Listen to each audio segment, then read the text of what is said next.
team's back again. Welcome back to, it's been a long break, a little bit of a break between the last AM Sports episode and now. That's okay. Life gets in the way. I am one half of your AM Sports team, Martin Foster, joined by, as always, by Mr. Alex Whitecorn. Alex, what's going on, man? Hey, yo. It's been way too long. Life, man. Life gets in the way. Life happens. Life happens, man, with family, school, work, training. It's a lot going on, man. So everything in between. So I want to talk about the Olympics, but before we get into that, just real quick, I want you to just I saw on Facebook yesterday, man, you went to support a friend at a bodybuilding show, and kind of last minute you were pulled in as a judge. What happened with that, man? So there I was. There you were. Driving on my way. Yeah. So, yeah, I left my house, and good thing I left when I did. I left my house. I was actually a piece of the life that has happened in between last time we were here and now. I actually got picked up as a brand ambassador for Military Muscle. Cool. So militarymuscleinc.com. You can get 10% off all of your orders, everything on your order, if you use discount code MMWEGS. So shameless plug right there. Absolutely. So do that. They have amazing stuff.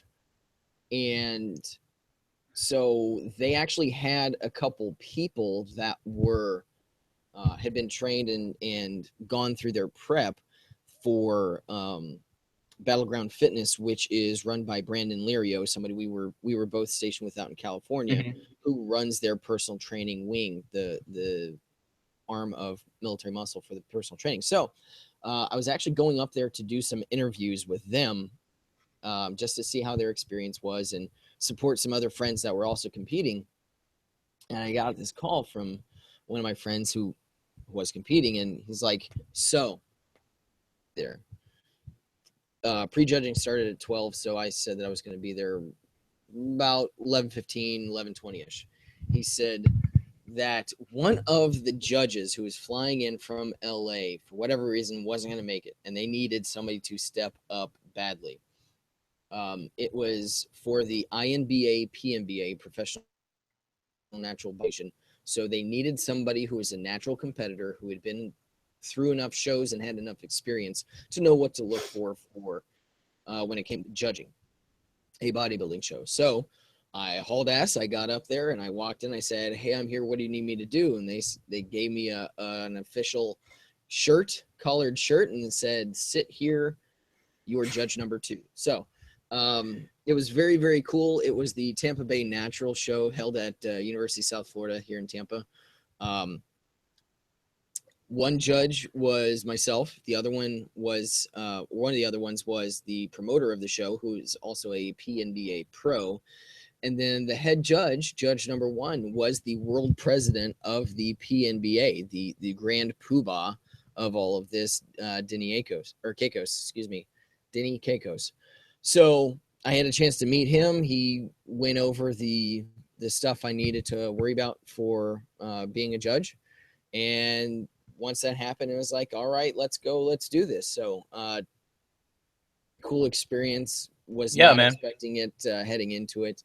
And everybody had a great time. And definitely looking forward. And hopefully I will be a part of more events put on by the INBA and the PNBA, because they are an amazing organization. I did not know much about them going into it, so it was definitely eye-opening for me. So speaking of competition, man, that's did you get, like, since you're already like in that kind of judge mode, have you been able to catch any of the Olympics at all? I actually have had a chance recently. The last couple of days I've been a little MIA, but I was I leave home, I go on vacation, and I have more time to actually sit down and watch TV. So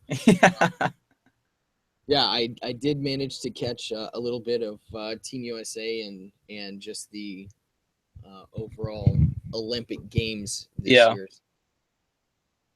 Exciting stuff. USA doing well. Yeah, man, I love the Olympics. I mean, every 4 years, I get caught up in my favorite sports or my four favorite events to watch are women's gymnastics, track and field, swimming, and of course men's basketball. And those have been of course, those are some of the highlighted focus points for the U.S. and it's been fun. So I've been able to catch a lot of those. I think I watched pretty much every Michael Phelps race, Ryan Lochte whenever he was a part of one. I've watched all five of the U.S. men's basketball games, a little bit of the women's basketball, and the women's team is absolutely crushing their competition. The men not so much, and of course women's gymnastics, who same thing. They are like the dream team of the super team, the final They're five incomparable. as they are dubbed. They self proclaim. So I had a chance to watch them. But yeah, USA is doing well in the medal count. What was you looked it up earlier? What are we looking at for medals? Yeah, we are. We have 26 gold, 20 silver, and 20 bronze, putting us at a total of 66. The next highest is China with 44. What if those medals are Let's. made in China? How funny would that be? Hmm, Hey, you were that would be an interesting thing to look into. hey. Speaking of looking into before the show, you were like just reading Yahoo or whatever. What's the deal with Ryan Lochte, man? You saw that he got robbed. I, so before the Olympics start, your Australian team gets robbed. Ryan Lochte gets robbed. Yeah, Um, there was a judo guy that got robbed the other night, last week. It was when the I think it was a bronze medalist. yeah, I heard about that. Yeah. Again, the whole Rio Olympics 2016, riddled with controversy when it comes to location selection, the quality of the events, the quality of the facilities, Yeah, swimming pools with algae in them. Come on. I think You would think they would know to put chlorine in it more than one time for the entire Olympics or I something. know, right? I feel like after swimming in it, people's bodies are going to be like bronze and silver and gold, and not. Oh, you mean like, yeah, Yeah, yeah, I see what you did there. yeah, Um, but it's like Brazil hosted the World Cup. yeah. Brazil had the Olympics this time around. Um, I want to know what happened. With as many issues as we've had, and it's not the first time. This actually, location selection, I thought was very questionable. Not only this time, but also with Sochi, with the Winter Oh, Olympics yeah. years ago. And correct me if I'm wrong, but I'm pretty sure Russia has the 2018 Winter Olympics. Is that true? I'm actually not sure. I don't follow the Winter Olympics as much, other than snowboarding. But I know Tokyo has the 2020 Summer Games. But as far as 2018 Winter Olympics, I'm not for sure. Let's see. Da, da, da, da, da. As we produce this live on air. No, that's South Korea. You know what? It might be the 2022. Yeah, so it's just been obviously Anyway, security was a concern before the Olympics and during the Olympics, and the U.S. men's basketball team they're staying in a giant boat, a giant yacht, shit, wouldn't armed. you? Oh, absolutely, and they have 250 full-time security guards. They better. Yeah, They better. It would have been nice if the entire uh, Team USA would have been able to get that, not just the basketball team. But um, yeah, I don't know, man. It's one of those things where I raise questions on how these locations get selected and how large of a failure in that sense it has been. I mean, uh, the actual events have gone well. yeah. They've gone better than the NFL Hall of Fame game this year, so Oh that's a God, plus. nothing was canceled.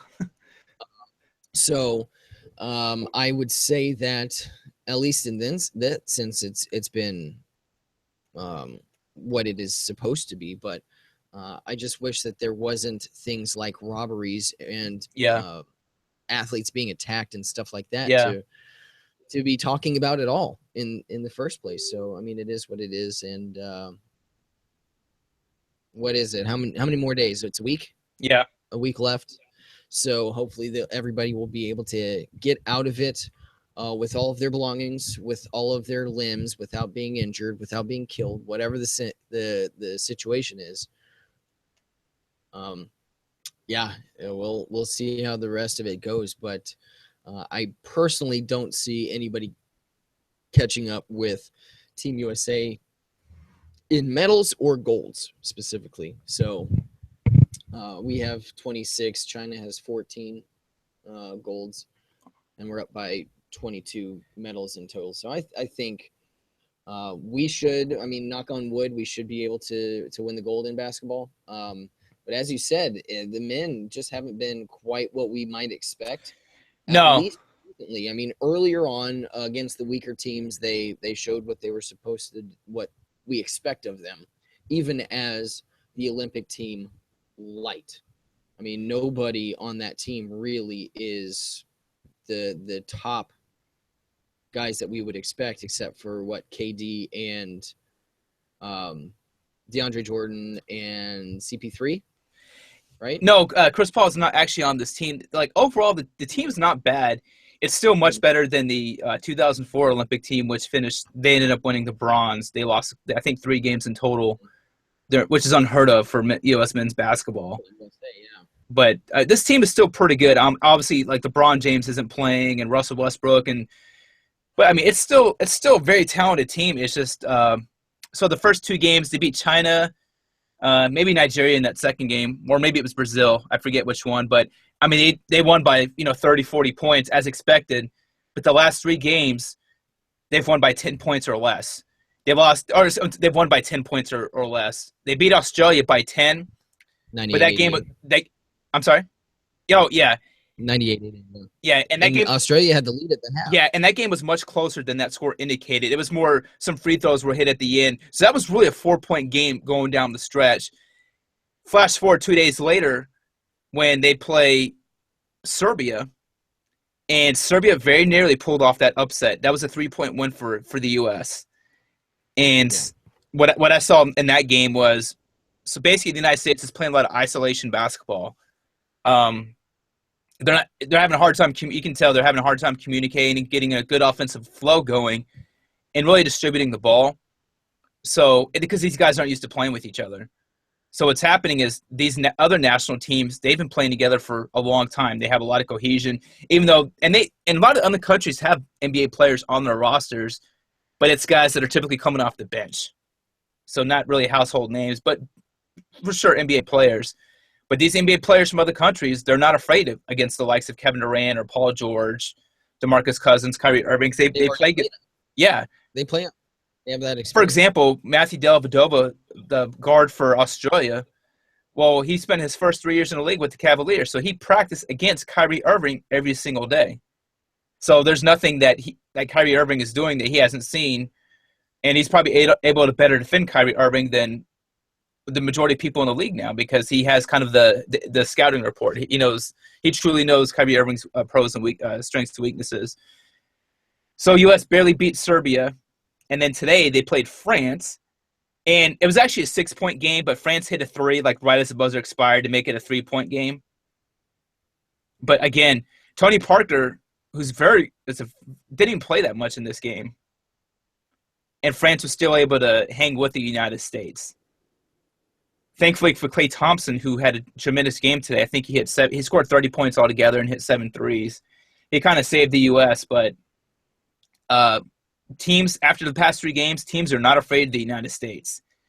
They're not as dominant, and I don't think they're locked for the gold as many anticipated. So Australia is looking very good, very, very good. They have 4 or 5 NBA players on their team, all of which have won NBA championships. Between Andrew Bogut. Go ahead, sorry. Yeah, because Andrew Bogut's on that team. He won the title with the Warriors. And then you have Dellavedova, who just won one with the Cavaliers. And then you have Patty Mills and Aaron Baines, who won titles with the Spurs. So these are not second or third class athletes. These are guys, championship caliber players. Now, okay, so you bring up championship caliber players. Do you feel that if the cream of the crop from the NBA were playing in the sense of like the LeBrons and those guys, Westbrook, do you feel that if those guys play, they are able to establish the just the right amount of fear to be able to be running away from these teams and be able to handle the experience level that is brought by the NBA players on the other teams? Yeah, I do because like this still is, again, I think it's a great team the U.S. put together. They've only been playing together for about 3 weeks. This is not the same team that qualified for the Olympics 2 years ago or last year or whenever the World Championships was. Sure. It's a pretty much different roster. And as far as the 2012 Olympic team, there's only 2 players on this roster that played in the 2012 Olympics. Whereas Australia, France, Serbia, Argentina, these are the same teams they've had for the past 3 or 4 Olympics. And the same team they've had through international play with these, like, well, use Argentina, for example. That team has probably played at least 30 games together. I don't know for sure. I mean, I could be wrong on that, but I'm just using them as an example. Whereas the U.S. teams had 8. Yeah. And, and then with the U.S. team, everyone is the number one option on their respective teams for the most part, right? So now they have to go. Now you have to share the ball. So it's a little bit tougher for guys. I actually wondered if, like, what if they sent the Warriors or the Cavaliers as an entire team to represent the USA? A team that's played, like the NBA championship team, like a team that plays together all, for years. Because I would love to see, like, just the Warriors themselves in Olympic play. Because they have cohesion, they've been playing together versus just like organizing the 12 best players. Because what's going to happen over the next, we'll say over the next 8 years, the next 2 Olympics, the world is catching up, and the U.S. is not dominating basketball like it once did. Sure, yeah. It's one of those things where you will we'll see how everything goes, and it's a wait and see. Yeah. Type deal. And the international rules are different than NBA rules, so there's an adjustment period for that as well. Is it? Yeah, there's a difference, but is there really a difference? Is basketball just basketball? I think there is a difference. For one, the ball is different. Mm-hmm. So, and granted, I think it's a tad bit smaller, but the leather, different feel. The pattern and feel of it's just a little bit different. So, for guys like Klay Thompson or like Kevin Durant, who are just basically catching shooters, and they're used to it now because Klay Thompson struggled the first 4 games, but he played very well today. Kevin Durant's been kind of streaky, but I think it takes a little bit to get used to that. The paint, the design of the court, the free throw area, it's a little bit different. The length of the games is different because in the NBA you play 12 4-minute quarters, whereas in international play it's 4 10-minute quarters. So that's a big. It sounds like, well, that's only a difference between 8 minutes, but it does actually have an impact on players because I think it messes up with their timing and their groove. I find it very interesting that they play 12 4-minute quarters. Yeah, that's pretty crazy. Well, in the NBA, it's 12 4-minute quarters, and international play, it's 4 10-minute quarters. And in international play, you're only allowed 5 fouls versus 6 fouls. Right? What? 12 4-minute quarters. Oh, 4. Okay, I got you. Yeah, so 4 12-minute quarters.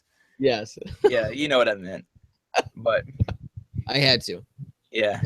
Good call. So 5 fouls versus 6 fouls. So that's a big difference too. And then finally, another one is actually there's the two other big ones are in the NBA you can't touch the ball when it's on the rim because it's considered goaltending. That's goaltending, yeah. International play you can. Gotcha. And finally, the 3-point line it's shorter in international play. And finally, one other big rule is in the NBA, if you get a technical foul, that doesn't count as a personal foul.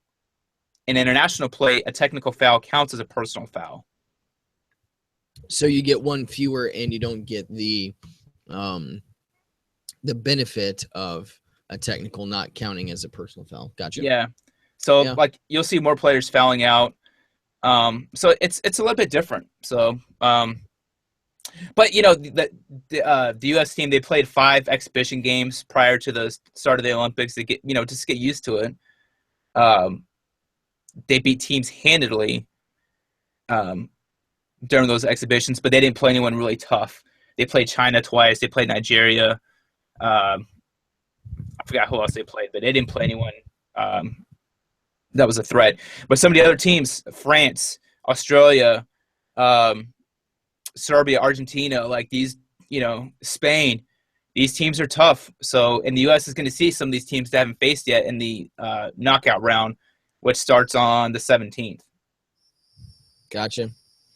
Now, I definitely want to hear your thoughts on Hope Solo, Team USA, and getting knocked out of the number 1 team in the world, getting knocked out by Sweden in the quarterfinals. I know my thoughts, but I want to hear what you think, not only about the game, but about what Miss Solo had to say. Yeah, when she called Sweden a bunch of cowards, Hope Solo, she's not afraid to, I guess, speak her mind. She's I would say ever since the 2012 Olympics, she has no problem making statements or just speaking her mind via social media or whatever. Yeah, I call them cowards. I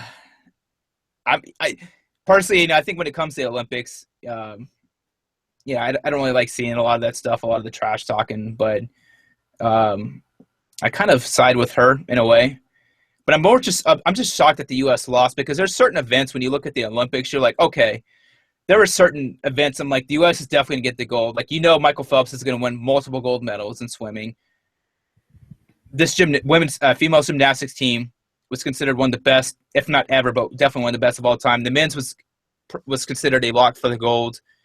And I thought the U.S. Women's national soccer team was a lock for the gold. So I think not so much shocked at her statements, even though it's just shocking that she made statements like that, but just shocked that they lost. So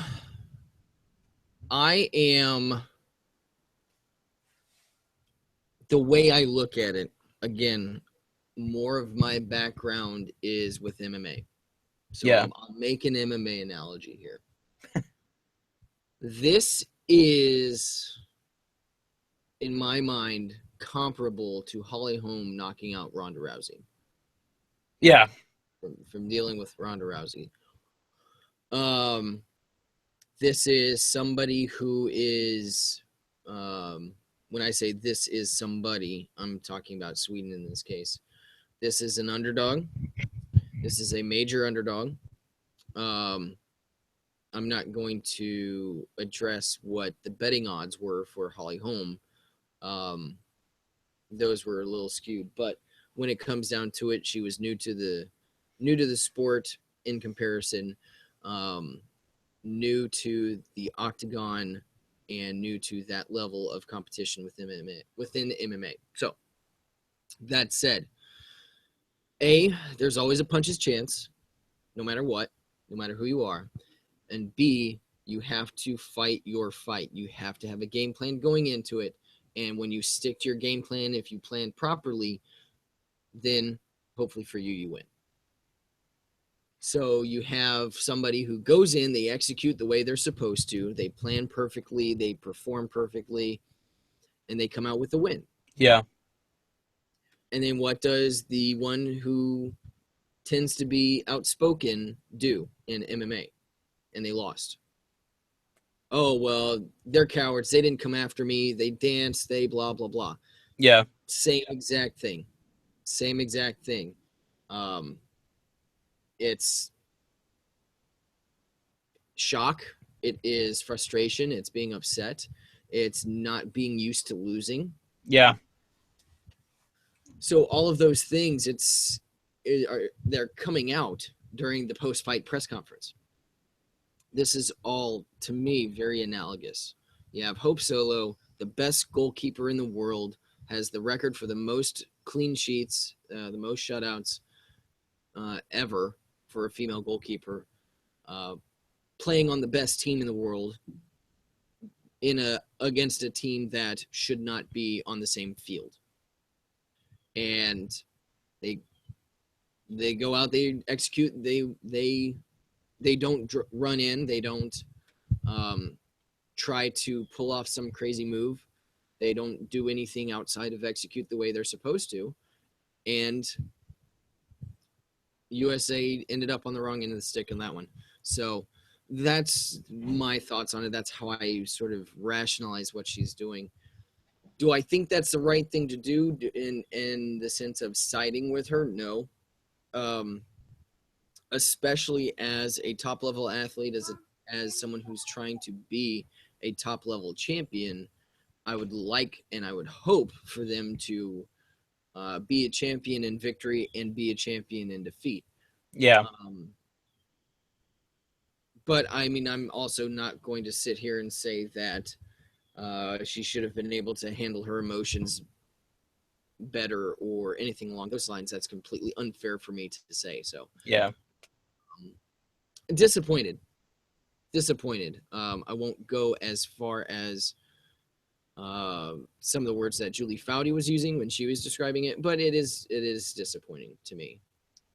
Yeah, they're a brand. You know, the U.S. women's. Sure, yeah. I mean, they're not secondary or second class or anything like that. I mean, they're celebrities and whatever comparison you can make or whatever. But they so everything they say and do, it's definitely highlighted now.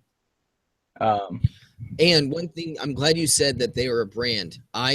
So there was the big fuss made about pay. Oh, yeah. I am very much against that. I don't feel that should be happening. I feel that the women's national team should be the ones that are making like $17,000 a game. Yeah. I think the men should be getting paid $3,000 a game if they win.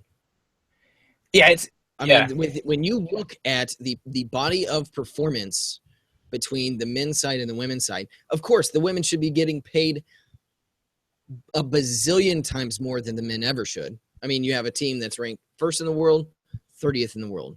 Yeah, big difference. Like, you have a team that's won 3 World Cups. You have a team that it's amazing. It's a big deal if they get to the round of 16. Yeah. Well, in the women's team, if they don't win the gold medal, it's and we're talking about them like this because they got knocked out of the quarterfinals, and they're supposed to be locked for the gold. Where the men's is like, oh, they made it to the quarterfinals. Like, good for them. Like, that would be amazing. That would be amazing. Yeah. So absolutely. Yeah. Yeah, it's one of those things where if you looked at any other sport, you're talking about potential, but also past body of work. Mm-hmm. Giancarlo Stanton. What, $300 million? Yeah. Why? Because he has proven that he hits 5,000-foot home runs. They are counting on the fact that he will continue to hit 5,000-foot home runs. So it's what he's done in the past, what he's planning on doing in the future, what you expect of him in the future. Albert Pujols. He hasn't produced, but when he was going over to Anaheim, he got paid an insane amount of money because of what he had done up to that point. And the women's national team should be getting paid a whole lot more based on what they've put together up to this point. Yeah. So it's very frustrating to me. It's not, yes, it's the national team. No, it is not a government organization. They are a privately run, privately funded organization. So they have a lot more flexibility I'm not saying they have a lot of money. I'm saying they have more flexibility in what they can do with that money. So in my eyes, they should be doing the same thing that a private team would be doing, a professional team would be doing for any particular athlete that's on their roster. Yeah, it's just kind of that same level where the female team has more notoriety than the male team is kind of switching gears is also the female gymnastics team, to where I couldn't tell Yeah. you one male gymnast over the past 20 years, but I could probably name about 10 to 15 female gymnasts, and they're the ones who kind of have that star power. And I'm not sure what their pay scale is, but I would hope it's more than I would be able to. yeah. I have no. I was looking up how much people get to for winning gold medals, and it's not as much as I thought. They'd probably make more if they sold the medal. Yeah, well, some countries they like the winners get about $100,000 or maybe 150, depending on what country it is, because they don't probably win as gold medals as often as the U.S. does. But I think for gold medals for this Olympics, they get about gold medal winners get about $25,000 per gold medal. Interesting. Yeah, but of course everything comes in endorsements for U.S. Athletes, or when they're sponsored by certain companies. So according to Heavy.com, I looked up Simone Biles. Oh, man. Biles has reportedly earned $2 million from her endorsement deals and prize money. Yeah. That should grow as Forbes picked her as the athlete with the top marketing star at the Olympics. So, Houston Chronicle estimates that she could soon make $3 million just from her performance at this Olympics. Let's compare her to Michael Phelps, $55 million. Estimated worth of $55 million. I looked that up yesterday. Yeah, and he's only won $1.8 million from his swimming medals. So again, we have to differentiate the value of the medals and their performance at the Olympics versus endorsement deals. And this is a spit the level. Go ahead. And I understand that there are,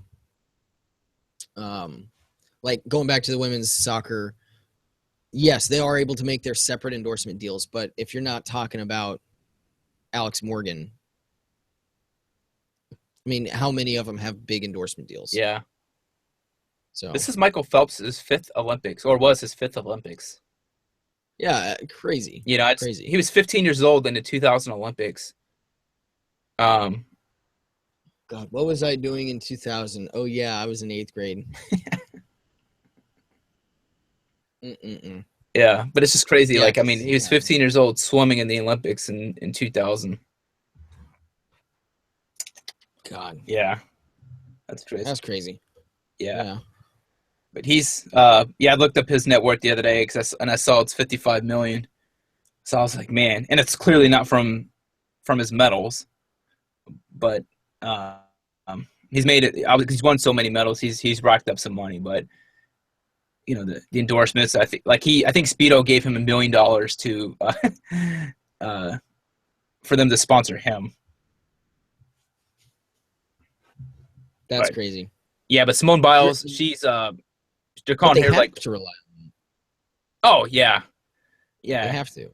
Yeah. I mean, obviously they're not getting that from competing at the Olympics. I mean, it's their opportunity to show that they are worth what they're worth. Yeah. Because a lot of them don't have that opportunity to do that, like some of the traditional sports. If it was soccer, then there are professional leagues out there. I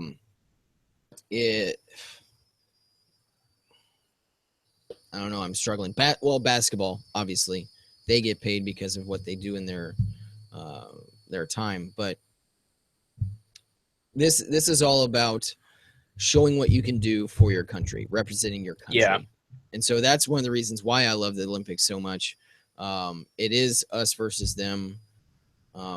And it's fun in that sense. But again, I hate the fact that a lot of this Olympics has been shrouded in the craziness that is Rio. Yeah. All right, man. That's I gotta get going, man. I gotta take my wife to go, or my daughter to go see a movie. Hey, what's on the silver screen today? Secret Life of Pets. I want to see that really bad. Tell me how it is. I will, man. And last week I watched Suicide Squad and the Jason Bourne movie. So, and both great. I loved them both. Gotcha. Yeah, it was cool, but I owe my daughter, so I'm gonna take her to see something cool. It's Gotcha. cool in her world, but We'll have to do a like a review. yeah, man, for sure. In the next episode, man, we'll definitely. There's so much going on, and with football season starting up, and of course, UFC, man, we'll catch up on that. All right, everyone, that's all the time we have today. So thanks for watching. If you want more, just check out our website, aimsportsguys.com. Follow us on Twitter at aimsportsguys. Check out our Facebook page, like it. Just search for Aim Sports Alex and Martin. That's all we have. Thanks for watching. Stay swole, everybody. Stay swole.